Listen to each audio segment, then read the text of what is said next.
Thank you sir. ఇక్కడున్న stage మీద ఉన్న ప్రతి మ్యూజిక్ డైరెక్టర్కి నేను పేరు పేరున అందరికీ థ్యాంక్ యూ సో మచ్. మీ అందరికీ పెద్ద ఫ్యాన్. ఐ థింక్ ఏదో ఒక రోజు నా కెరియర్లో మీ అందరితో ఒక గొప్ప పాటలు చేయించుకునే అవకాశం రావాలని మనస్ఫూర్తి కోరుకుంటున్నాను. అండ్ అంటే నేను డైరెక్షన్ చేసిన కానీ ప్రొడ్యూస్ చేసిన సినిమాలు కూడా అనొచ్చు. So sir thank you so much. I think Mani sir కోసం మీ అందరు ఇలా రావటం like thank you. Like stage ఒక నిండుదనంగా ఉంది sir. Thank you so much sir.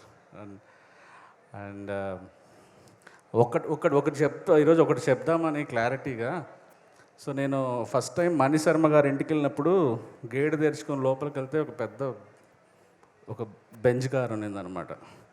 ఈ కారు ఎప్పుడు కొనుక్కుంటాంరా మనం అనుకుని ఇట్లా లోపలికి వెళ్ళా. ఇలాంటి ఆఫీస్ ఎప్పుడు కట్టించుకోవాలరా అని లోపలికి వెళ్ళాను. ఆ తర్వాత ఆయన ఆ టకీలా కలెక్షన్ ఉందన్నమాట. ఆ టకీలా కలెక్షన్తో చిన్న ఇండిపెండెంట్ ఫిలిం తీయచ్చు మనం.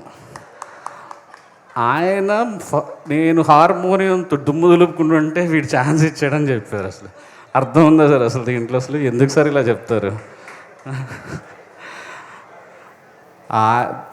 అప్పటికి ఇప్పటికీ ఆయన legendary music director, busiest music director. Sai Rajesh వెళ్ళి అడిగింది, సాయి రాజేష్ దుమ్ము దులిపాను ఆయన ఏ సెన్స్లో చెప్పారంటే మెలడీస్ అడిగాను. సినిమాలో 7 పాటలు ఉంటే 7 పాటలు నాకు మెలడీస్ కావాలి సార్, మేము మిస్ అయిపోతున్నాము. దాదాపు మీరు ఈ 5-10 ఏళ్లలో ఫుల్ ఫ్లెడ్జ్డ్ ఒక లవ్ స్టోరీకి అన్ని పాటలు మెలడీలు ఇవ్వలేదు మీరు, నాకు మెలడీలే కావాలి, వేరే పాట వద్దు అని ఆయన రిక్వెస్ట్ చేసి చేయించుకున్న సినిమా ఇది. అంతేగాని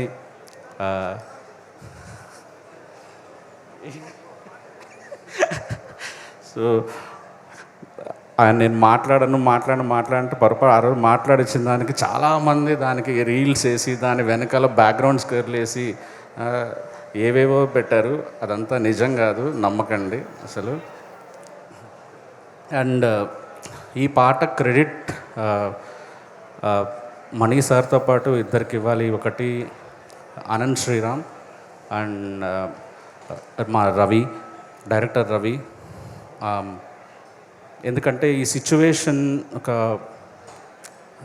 చాలా హార్ట్ బ్రేకింగ్ సిచ్యువేషన్. ఆ సిచ్యువేషన్కి ముందు లిరిక్ రాసి, పల్లవి రాసి, దాన్ని రవికి చెప్పి, రవి దాన్ని ఒక డిఫరెంట్ అప్రోచ్తో సార్ లిరిక్కి అది పల్లవి ట్యూన్ చేశారు సార్. చరణం అంతా మళ్ళీ ట్యూన్కి లిరిక్ రాశారు. సో ఇది ఇలాంటి పాట చాలా గట్స్ ఉండాలి డైరెక్టర్కి తీసుకోవటానికి. కొన్ని పాటలు మణి సార్ ఒక ఇంటర్వ్యూలో చెప్తారు, ఒకటి ఇన్స్టెంట్గా ఎక్కుతుంది, ఒక పాట నరాల్లోకి ఎక్కితే స్లోగా ఇంకా అది ఆ పాట చచ్చే వరకు మనతో నిలిచిపోతుందని. అలాంటి పాట ఈ పాట.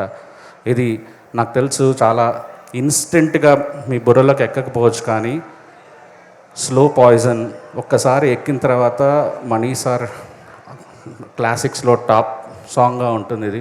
అండ్ సినిమా రిలీజ్ అయిన తర్వాత ఈ పాట మిమ్మల్ని వదలదు. ఇంటర్వెల్ ముందు వస్తుంది, ఇంటర్వెల్ తర్వాత వస్తుంది, సినిమా అంతా ఈ పాట ట్రావెల్ అవుతుంటుంది. ఒక చాలా గొప్ప పాటగా నిలిచిపోతుంది ఈ సినిమా రిలీజ్ అయిన తర్వాత.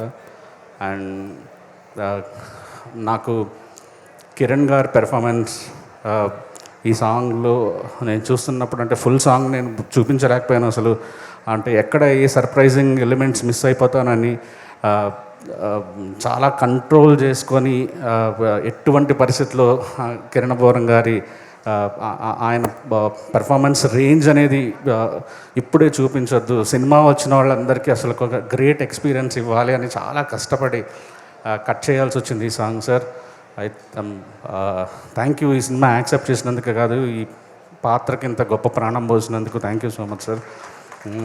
గౌరీ, నువ్వు ప్రాణం పెట్టావు ఈ సినిమాకి. అండ్ చూడగలుగుతున్నాను ఈ సినిమా అంతా స్టార్టింగ్ నుంచి ఎండ్ వరకు చాలా రకాలుగా నీ చుట్టూ నడుస్తూ వెళ్తుంటుంది కదా. సో అంత మంచి పాత్రను నువ్వు చేసినందుకు చాలా చాలా థ్యాంక్స్. బయట వాళ్ళందరూ నిన్ను తమిళ అమ్మాయిని తీసుకొచ్చాం అనుకుంటున్నారు కానీ యా మన పద్మారావు నగర్ సికింద్రాబాద్ అమ్మాయి. తను మంచి సింగర్ కూడా. అప్పుడప్పుడు చరణం నుంచి పాట మొదలు పెడుతుంటుంది, అంటే నేను కూడా సింగర్ అని చెప్పటానికి. And thank you. 100 కోట్లు కొట్టకపోయినా అందరం మనసులో గెలవాలని కోరుకుందాం. Thank you. Thank you Rajesh గారు, థ్యాంక్ యూ సో మచ్.